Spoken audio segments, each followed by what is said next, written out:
À la une, selon les médias grecs, une équipe de recherche a découvert 2 grands objets flottants en mer près de l'endroit où le vol MS-804 d'Égyptair a disparu jeudi.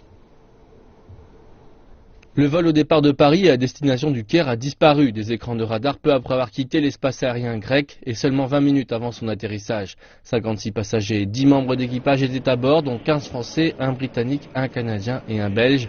Lors d'une conférence de presse au Caire, le ministre égyptien de l'aviation civile, Cherif Fathi, a déclaré qu'il n'y avait pas eu connaissance d'un problème technique, que ce soit avec l'appareil ou avec les passagers, mais que davantage de vérifications devaient être faites.